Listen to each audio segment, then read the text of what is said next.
battle. And to think that that's what it looks like in the kingdom, in the spirit realm, when your Father roars on your behalf, it's just tremendous. So I just want to say, I wanted to give a shout out since last week. You see, we got a bass player here. We've been praying, and the whole addition to our worship team. We're so excited for all the new faces on our worship team, and we'll be able to break teams up, and they'll be able to rest some so that they're not here every single week. They can do it by team. So it's exciting news and exciting growth. I'm excited to get into the word for today and make sure that we get you guys out on time. Parents, if you have children 3 to 18, please stay back for a quick meeting. We have a little bit of a snack for you. We just want to prepare you for the new year and just make sure that we're all on board together and that we're working together. Also, 9 a.m. now has started having children's church. And this is why we need all the parents on board. We need as many teachers on board. So if you have been coming to 11 because you have small children and they wake up early, but there was no 9 a.m. children's church, now there is. So you can join us. Now, 9 a.m. was probably almost as full as this service. So get in on that bandwagon quickly before 9 a.m. is too full for you to switch over as well. But we're so excited for the growth in 9 a.m. as well, and we're excited for what God is doing here at Legacy. Lastly, the Saturday trainings. We're so excited. Yesterday we had 68 people at the activation team training, probably about the same or a little bit more the previous week at our Saturday training on the Legacy Way. We want everybody to come. And unfortunately for those trainings, we do not have childcare, but your children can come. I was sharing with 9 a.m. that yesterday, one of our admins who watches JoJo and Josiah got stuck with 20 children in the back there and had to figure out how to take care of all of them. So if you bring your children, they're your responsibility.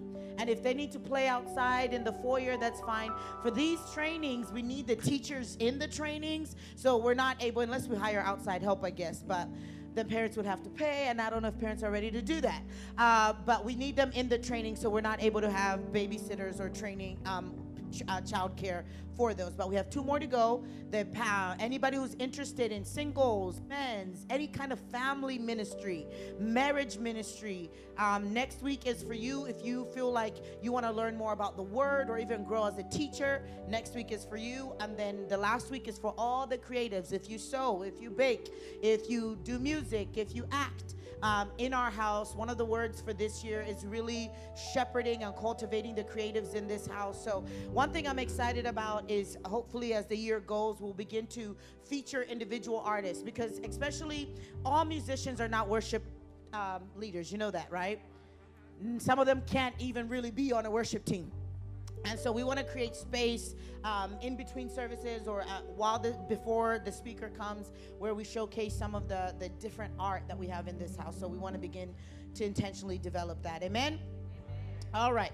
So we are on week 2 of our leadership series, iLEAD, and I am so excited to go into this. I was sharing with them at 9 a.m. that as I was preparing, I was like, oh, maybe this is a little too psychological. Maybe I need to scale back. And then I remembered Paul, who was a lawyer, wrote all the books that he wrote coming from the perspective of his time and career as a lawyer. Luke, who was a doctor, wrote as someone who was a medical doctor. And so as I've been living out my life for fulfilling the call of God on my life, it makes sense that my educational experience and my background is infused in my understanding of God and what God wants to do with people. So that was just an encouragement. And it's an encouragement to you as well, because some of you guys have gone to school or you've done other things and you're like, how is God going to use this? You know, maybe you have been called into full-time ministry and you didn't see it coming. But I know one thing, the Lord never wastes anything.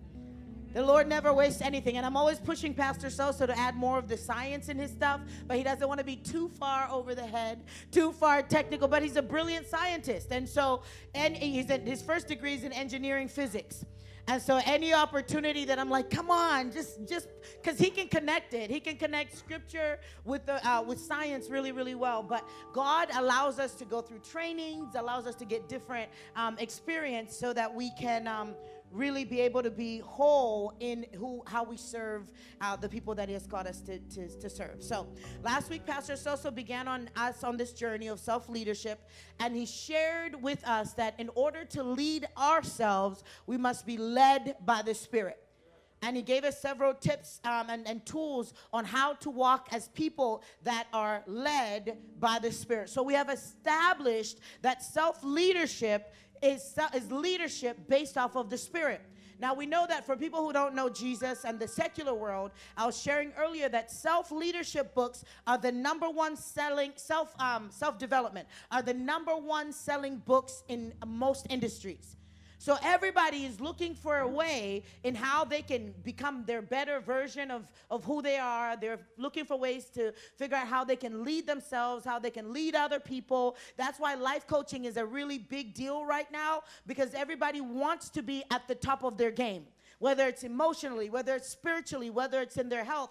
And guess what? If you want to be a life coach, don't be like, I'm not going to do it because everybody else is doing it. Because there's actually a demand. More people will actually go to a life coach before they go to a therapist. Now, in our certification program, which I never talk about my business here, one of the things that we teach our coaches is you're not supposed to be a therapist. So some people actually really do need to go to a therapist. You don't go to a coach to deal with your emotional issues. You don't go to a coach if you have depression.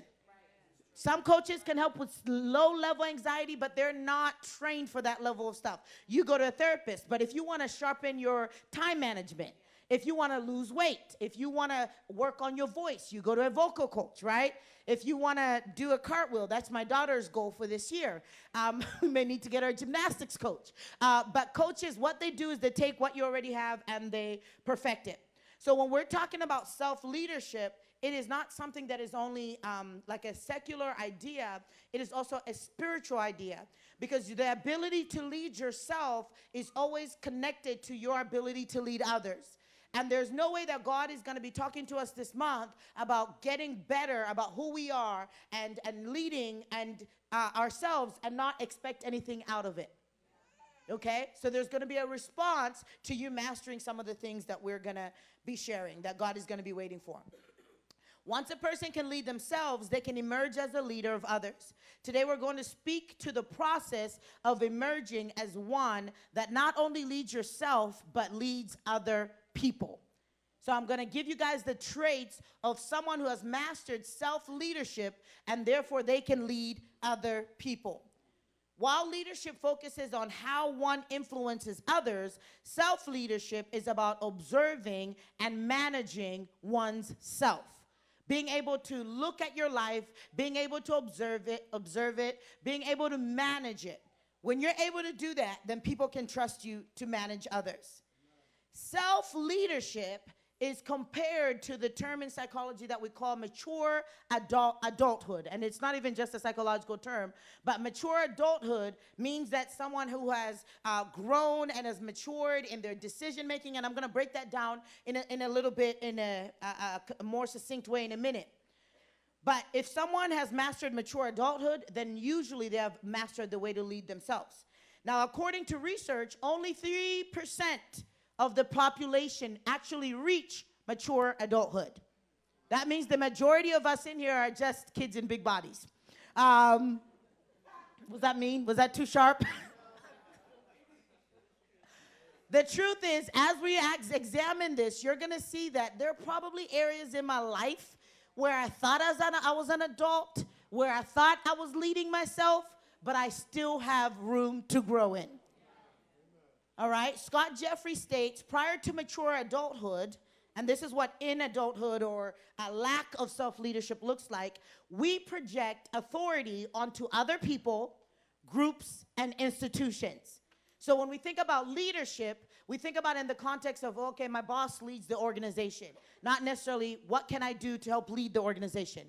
Our pastors lead the church, not necessarily what is my part in order to help lead the church, right? So when people haven't learned how to see themselves in a place of leadership, they project it on everybody else around them. It can also look negatively like, well, the reason I haven't been able to finish school is because of the system, or those teachers didn't like me, or, those people were always out to get me. We project our ability to succeed on whether or not we have been placed in a place to succeed, and not necessarily what we have done to get us there. It's all right. 11 is always quieter than 9. It's because you guys are thinking. It's okay. We look to these sources to determine our beliefs and establish our moral codes and conduct. So whether we believe it or not, or whether we even understand it or not, most of us look to people, we look to groups, and we look to institutions to establish our beliefs and our moral conduct. And there's actually nothing wrong with that, but the problem is that most of us, we just take it all in, and we don't know how to sift through information or material to figure out what is good for who we're becoming and where God is calling us to, and what is not really for who we are and where we're going. With mature adulthood, we stop placing authority in others, and we become responsible for our actions and our behaviors. So one clue that you're actually leading yourself or you're becoming mature is that you take responsibility for your own actions and for your own behaviors. Now, I will say this. Some of us take responsibilities for other people's actions and other people's behaviors, and we internalize them, meaning that when things go wrong, instead of understanding that this really has nothing to do with you, we always take their issues and somehow we connect it to ourselves. That is unhealthy. That is unhealthy. You have to learn to be able to assess, and we're going to talk about all this in a minute, what my responsibility is in this issue, in this situation, and what my responsibility is not, or if there was any responsibility I had. The ability to even sift through that is a clue that you're growing in your maturity. So these 5 things attribute to self-leadership or mature adulthood: self-awareness, self-honesty, self-knowledge, and self-discipline. What does this mean? And I'll break it out down in a minute. Self-honesty is the big one. And Pastor Soso touched on this last week, and it was so good. He was saying how we always judge ourselves by our intentions, but we always judge other people by their actions. And we're going to learn later on that's a form of empathy, is being able to say, well, what really was their intention? I'm not just going to get mad at their actions, what they did. Let me figure out what was on their heart. Let me figure out what was really going on before I make a decision about what I'm going to do with this relationship. But for a person to be able to do that, they have to be mature, and they have to be honest and be able to look at others in a different position or in a different light than they look at themselves. So we're going to go a little bit deeper. Self-leadership is having, and don't worry, we'll get to scripture. Don't worry. Self-leadership is having a developed sense of who you are, what you can do, and where you're going, coupled with the ability to influence your communication, emotions, and behavior on the way to getting there. What does that mean? Not only do you know who you are, where you're going, what you carry, but you're able to communicate it in a healthy way. You're able to communicate when you need help. You're able to communicate your strengths. You're able to communicate your weaknesses. You're able to emote emotion. You know what emoting means? It means crying when you need to cry. It means rejoicing with others when you should rejoice with others. It means expressing and being honest and transparent when you're having a hard time or when you're feeling broken. All this is part of what we call self-leadership. Now, in order to be able to do all that, you have to have what we call emotional intelligence. Emotional intelligence. You can go ahead and bring up the circle for me. Most of us think about intelligence in the realm of, and going through school, one of my hardest classes was conducting intelligence tests, we had to, well, first of all, in our program, if you got less than a 95 on what we called probes, you'd have to repeat the whole class. So we had these probes where you were tested on a specific thing. So the first probe we ever had, second semester of first year, now I wanted to quit every semester, but the second semester of first year in our intelligence testing class, you have to learn how to conduct a whole intelligence test without missing more than 3 parts. So like how you read, there's like a sing-songy way, like if you miss a word, I mean, there's so much that goes into it. But intelligence is more than what you know in an intelligence test, or how well you do academically, or how well you do socially is part of what we're going to talk about. Your emotional intelligence is who you are overall. You can have some people that may not be so good on book tests, but they're actually emotionally intelligent. All right? So this is what we want to look for. Once again, we're talking about self-leadership. And what I'm going to do in a minute is introduce the life of Joseph. And we're going to examine how he matured in all these areas and grew to be someone who was emotionally intelligent and therefore eligible to lead other people. The first one is self-awareness. For a person who is growing as someone who can lead themselves, they're self-aware. And I'll break these down. They have self-regulation. They have internal motivation. They have social skills. Who knew that was important for leadership? And they have empathy. Empathy. And most of us think we have social skills because we say thank you or hi. That's not the gist of social skills. And hopefully I can get there today. All right. So we spoke about ways to grow in leadership before, but when a person masters this, they're able to then master self-leadership. Let's look at this in Joseph's life, all right? Let's look at how it progressed. Hopefully, all of you guys have read the story of Joseph coming out of Genesis 37. I'm not going to read the whole story. I'm just going to give you certain excerpts. I can never say that word no matter what, as I break down each of the categories. But Genesis 37, Joseph is introduced to us with a dream. But his birth alone caused him to be despised, as he was born as the first son to Rachel, Jacob's beloved wife. And one of the things that I was saying earlier is that sometimes the enemy will have us despise our birth order, despise even our family, not knowing that part of the hardship in being born in the family that you were born, or going through what you went through with your family, is actually a precursor to you emerging as a leader.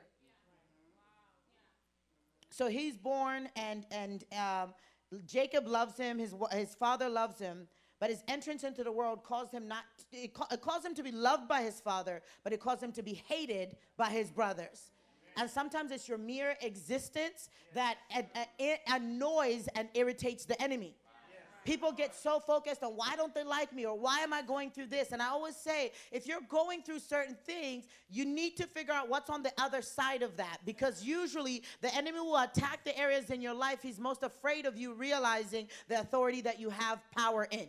So for example, if I struggle with anxiety, it's because he's called you to roar like a lion.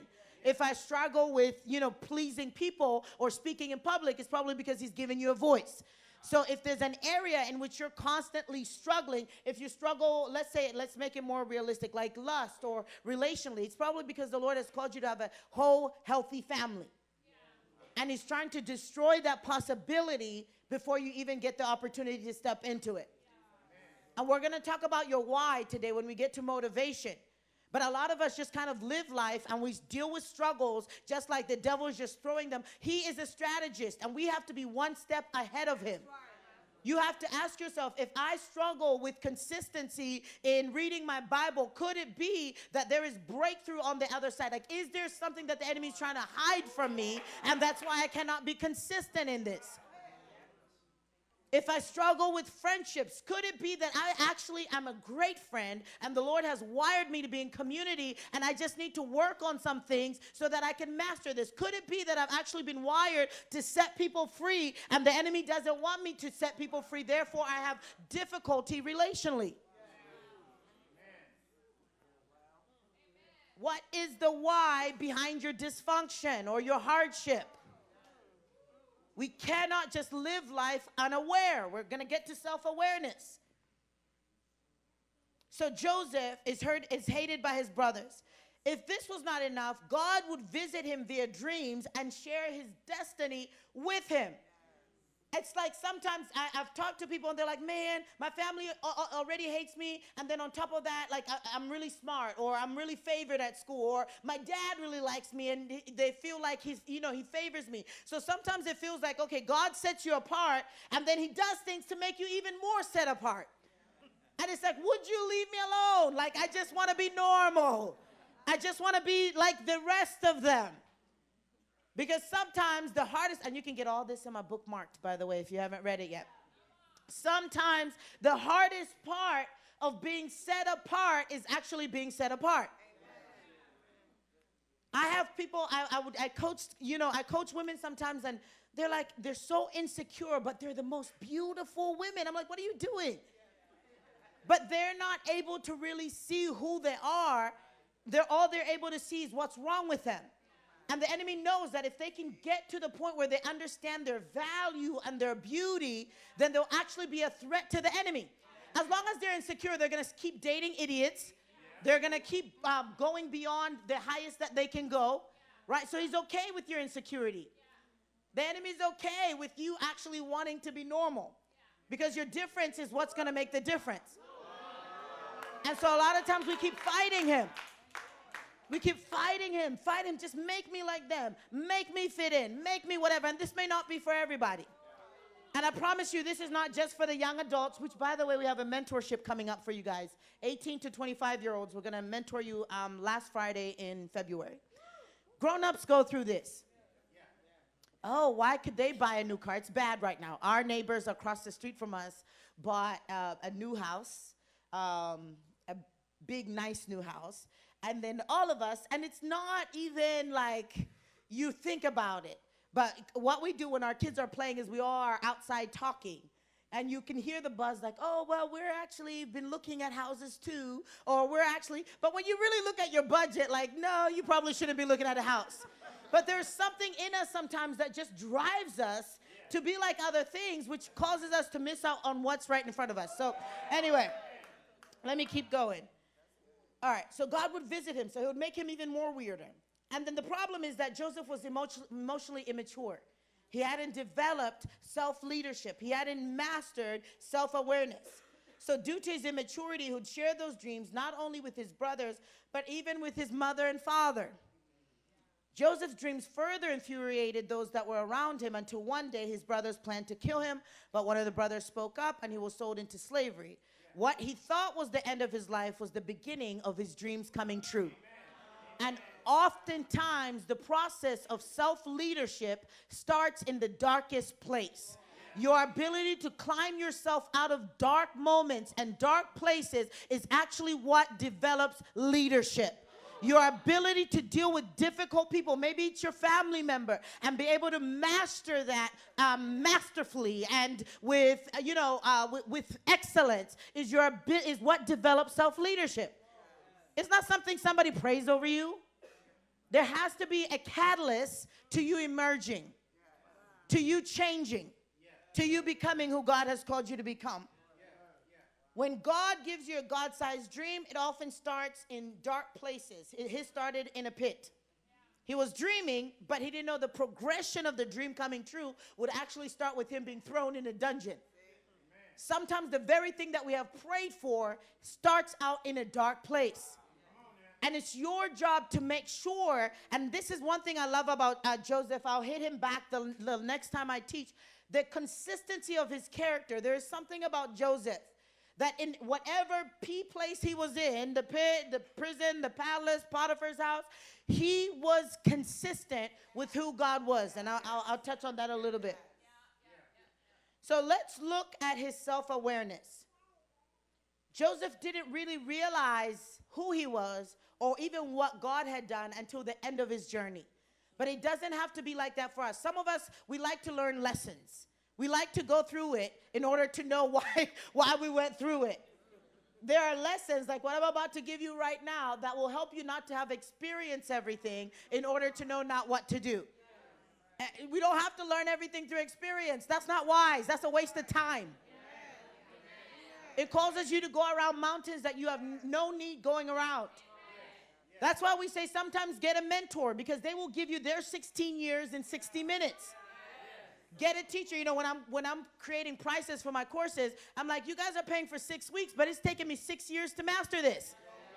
So the price is going to reflect the 6 years, not the 6 weeks, my dear. Right? But the thing is, he learns at the end, and let's read this. I'm getting ahead of myself. He says, you recognize your emotions, thoughts, and mood, and you understand why you do what you do. That's self-awareness. Your ability to recognize your emotions, thoughts, mood, and understand why you do what you do. You have done the work to understand you. You have done the work. This is not like, oh, pray for me so I can know myself. No, no, no. You actually go home and do the homework. So you can go home this week and ask yourself, why do I dress the way that I dress? Why do I believe what I believe about God? Why do I believe what I believe about marriage? Why do I think about an area? Let's start it this way. Let me make it easier. Think about 3 areas that you want to improve in your life this year. 3 areas, you can write them down. And then I want you to write down your beliefs about those areas. So if it's my weight, you know, it could be, I believe that I'll never lose weight, or I believe that I could do it. I believe it's genetic. I believe that I'm too busy. You want to write down whatever beliefs you have about those 3 areas. And then you want to take out what we call the negative beliefs, the beliefs that are not going to help you in any kind of way. And you want to find out, why do I have this negative belief about this particular area? Because there's a reason why you're still stuck in that thing. And most of the reason is because you haven't figured out why you are in that cycle, and you haven't figured out what got you there in the first place. So self-awareness is not just thinking about what you do, but why you do it. What triggers it? Where does it come from? And actually doing that deep, thorough work for yourself. So Joseph, going through his journey, at the end, when his brothers are standing before them, he has this awareness that, you know what? What you meant for evil, God has turned around and used it for good. But we can have the same level of awareness going into this year and every year going forward. That whatever happens, whether it's good, whether it's negative, God will turn it around for my good. And so then the way that I conduct myself every year going forward is looking for the good in every circumstance. And I will not be tripped out every time there's a heartache, there's a disappointment, because my job is only to say, God, how are you causing this to work together for my good? And when you can learn to do that, you will be propelled through life much quicker and much faster. Because a lot of us spend a lot of time trying to figure out why. Why me? Why did this have to happen? Now, darn, you know why, because you knew she was crazy before you married her, and now you're asking why you. You knew. We tried to tell you in the best way we could. Or let's make it simpler. Why me? Well, why did you buy that car and it was half of your monthly budget? You make $1,200 a month and you buy a $600 car. Like, does that make sense? You can't be saying, why me? Why me? So you want to start thinking about what gets you into what you get into. This can only happen with searching yourself, doing the work.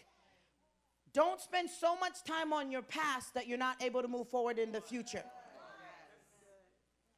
And we take the situations that we've gone through and we're so focused on why that God is trying to present new opportunities and we cannot step into them.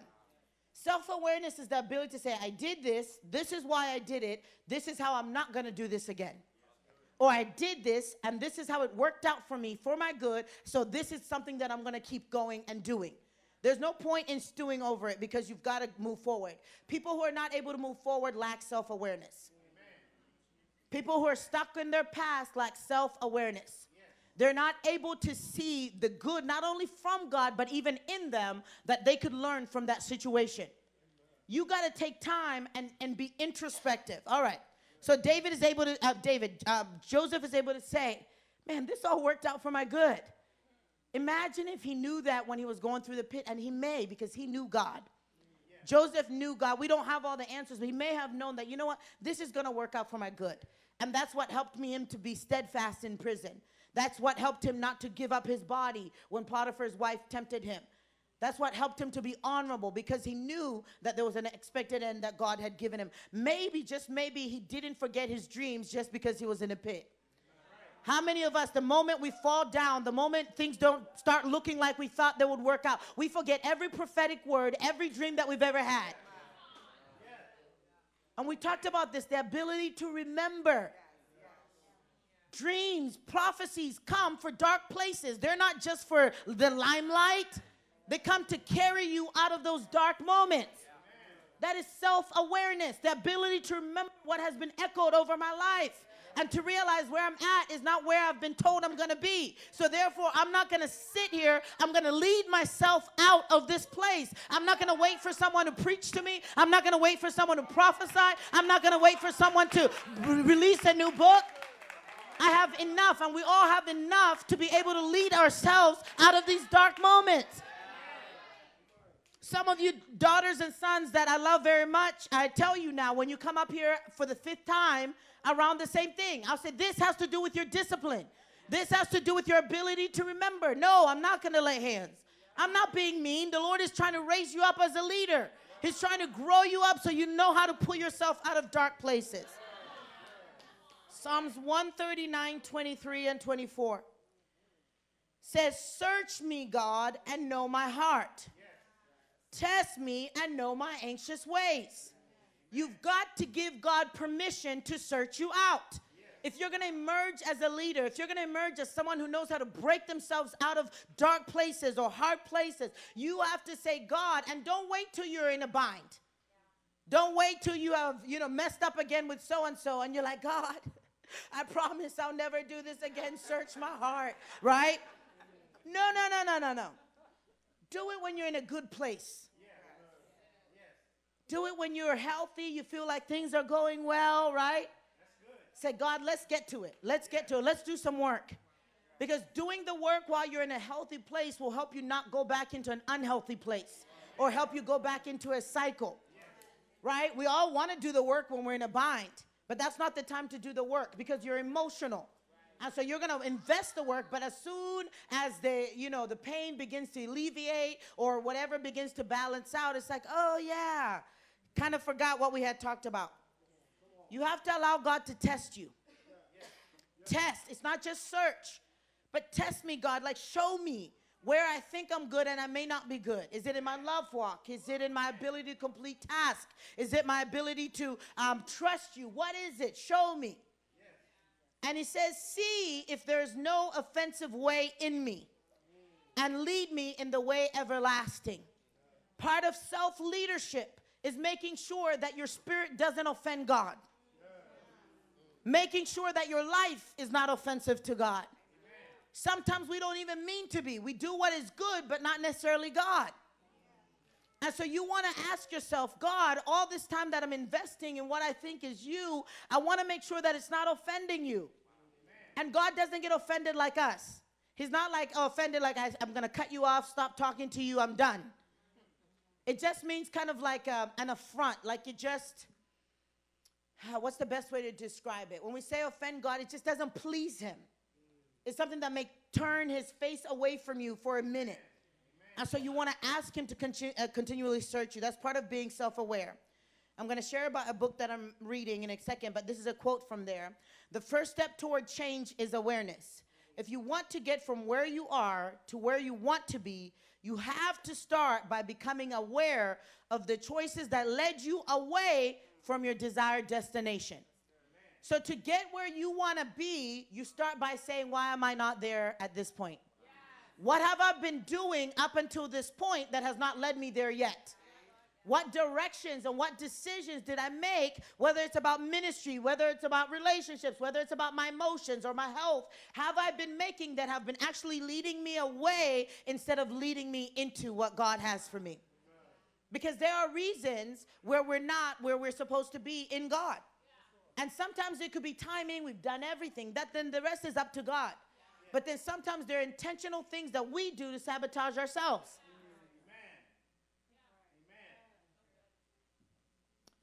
What has kept you from becoming who you know God has called you to be? You can work on this question.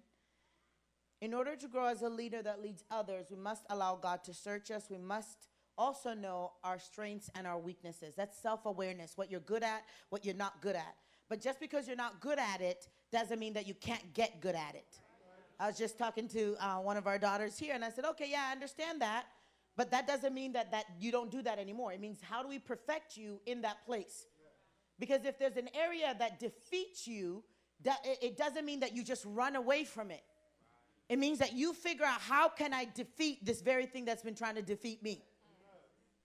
Does that make sense? Not everything you quit because you can't master. You just got to figure out why you can't master it. And then you try again. All right, the next one is self-regulation. This was another skill that Joseph developed. He wasn't very self-regulated when he was young because he just talked. But he also trusted the people that he was talking to, right?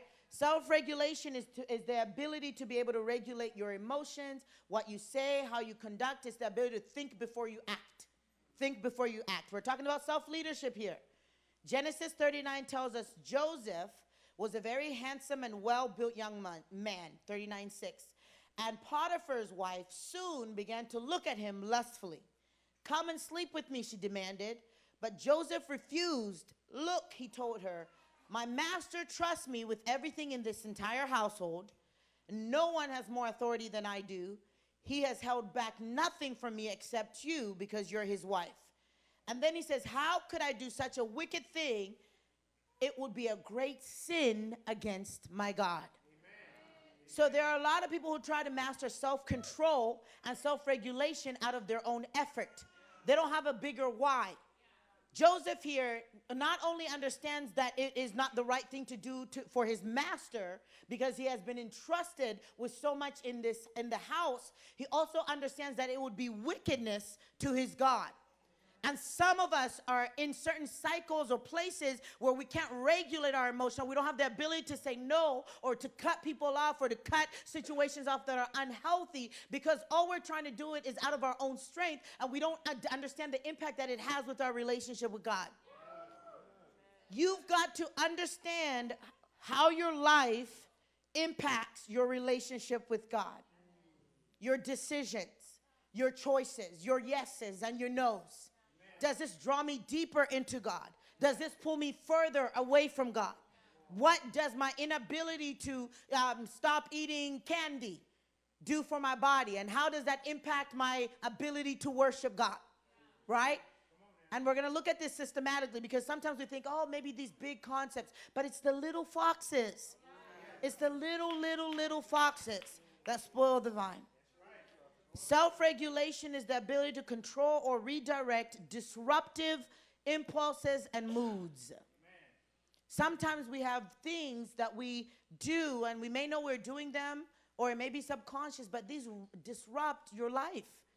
They disrupt maybe progress that you've had. I don't know if you can think about any time you were making progress, and sometimes these things are external, and something happened that made you go backwards, or that made you get stuck. You need to be aware of those. You need to be aware of those if it comes from your family. I remember when we were younger, every spring something would happen to one of our houses. Not houses, cars.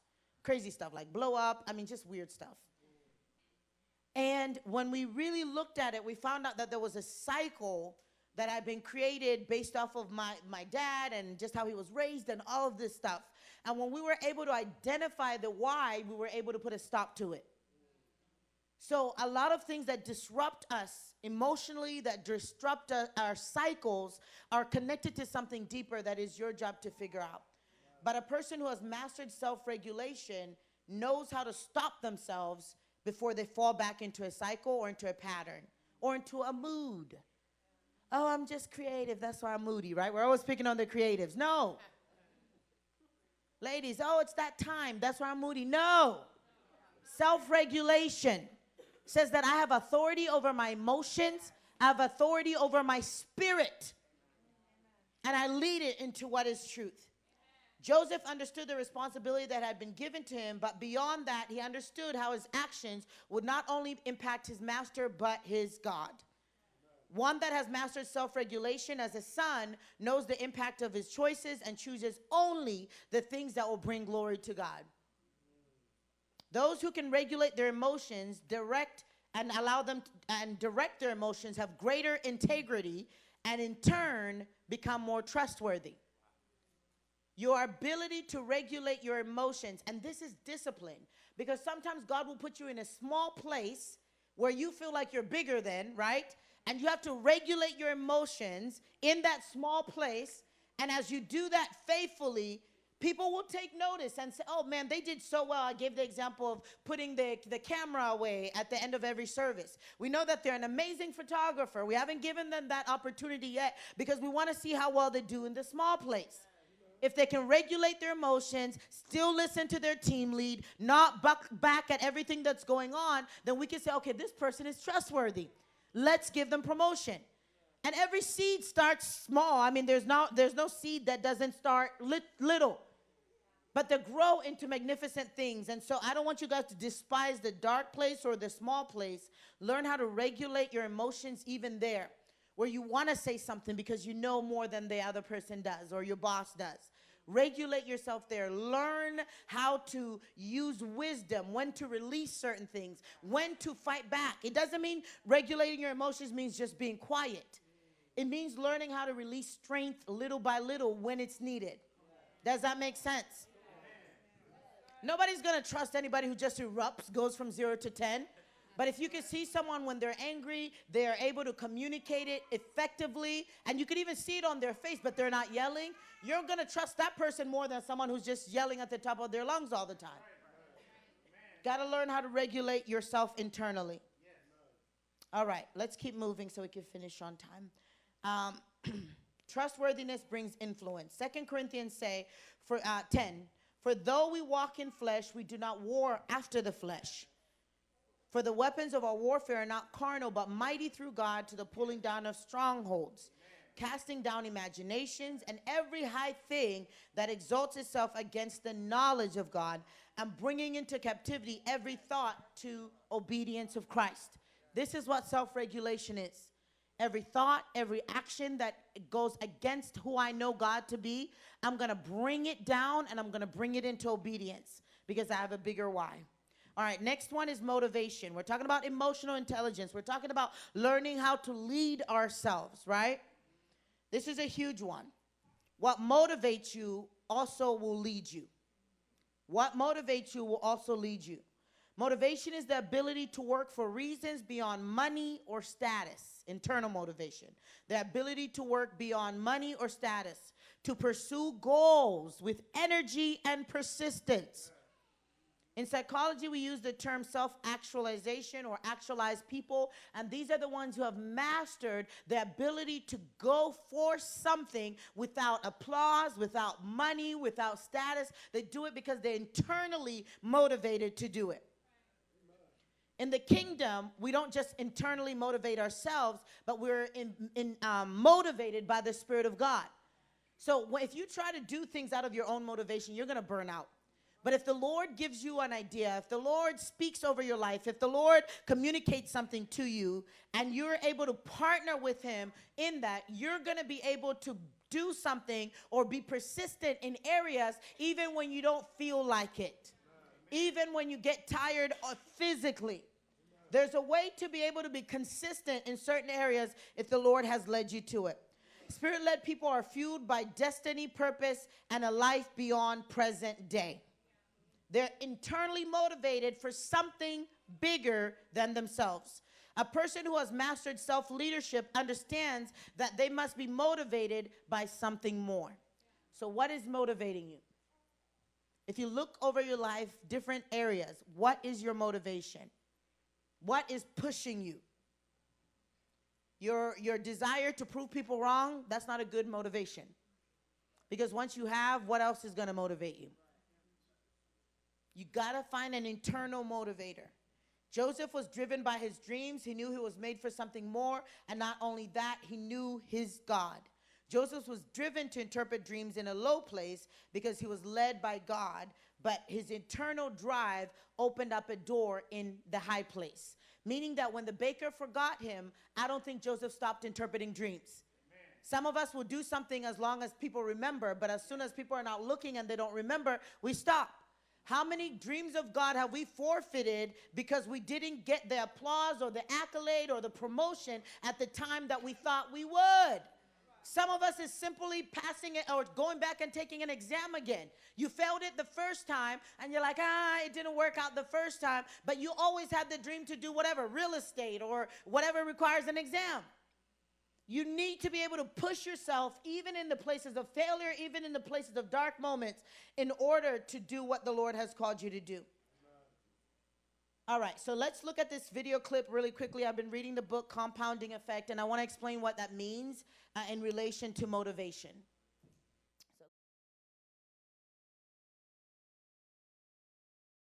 We always try to make huge changes in our lives by telling ourselves that starting from any other time than now, we'll start making the change.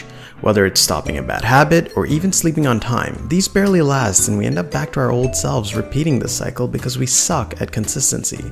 But Darren Hardy, the author of The Compound Effect, says that success and failure are the results of small, seemingly unimportant choices we make every day.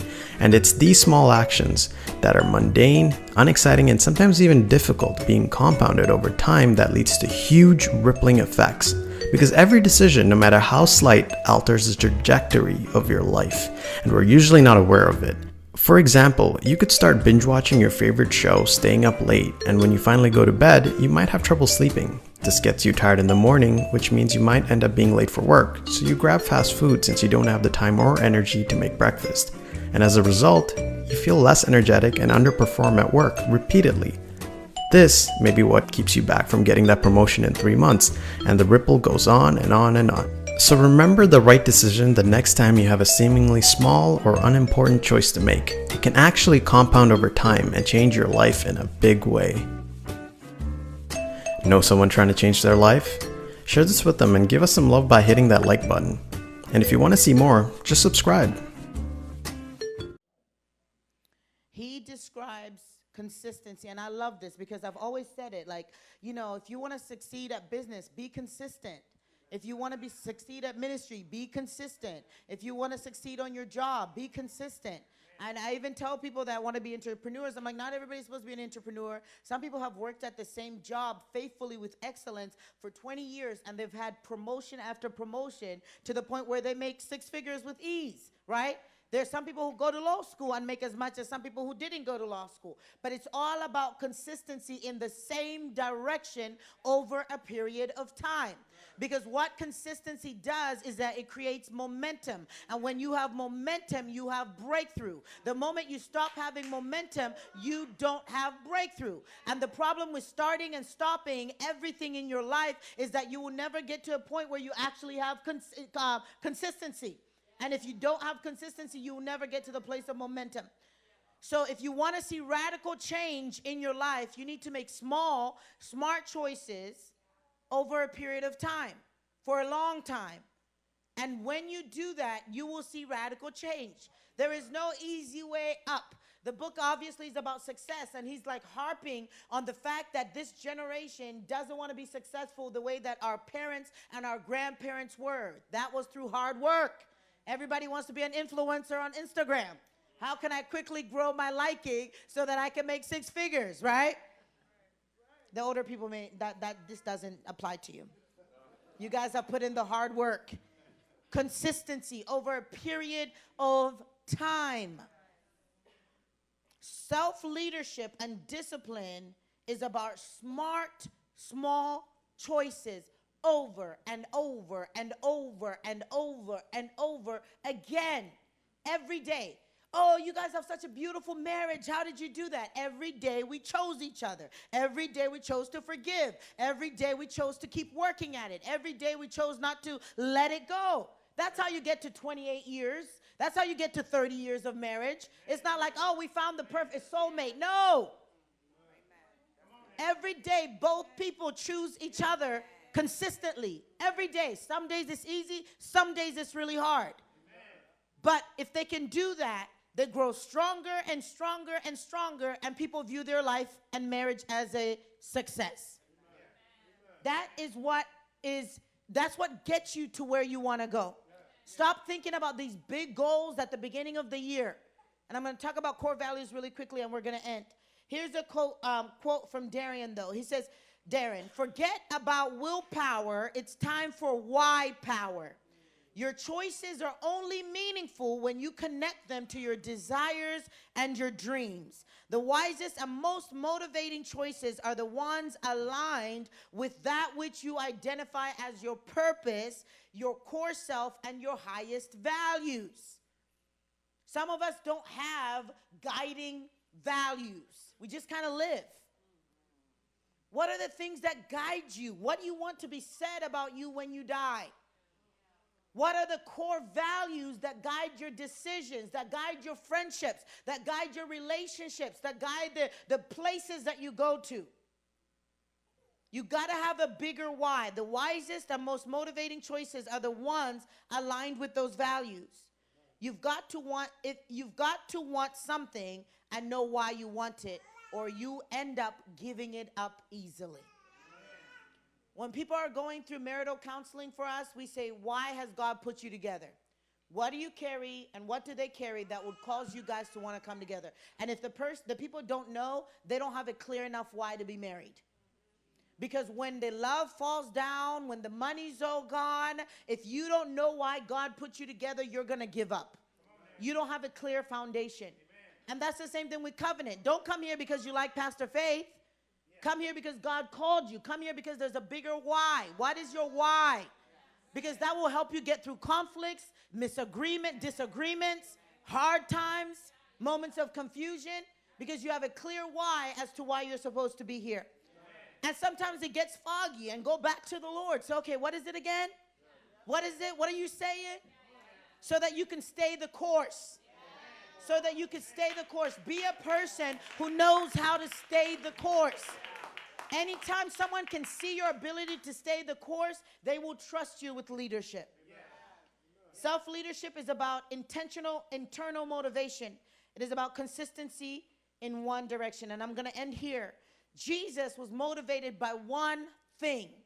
He endured the cross for the joy that was set before him. Even from the time that he was born, growing up, he said, I came to do the will of my Father. He says, I came to die. He came to die. That was his why. He came, and that was his joy that was set before him. So he could not only endure the cross, but he could endure being minimized into a little fleshly body as the God-man and being released of all his treasures, all of his worth, because he understood his why. He didn't say, did you know who I was in heaven? You must have not heard about me.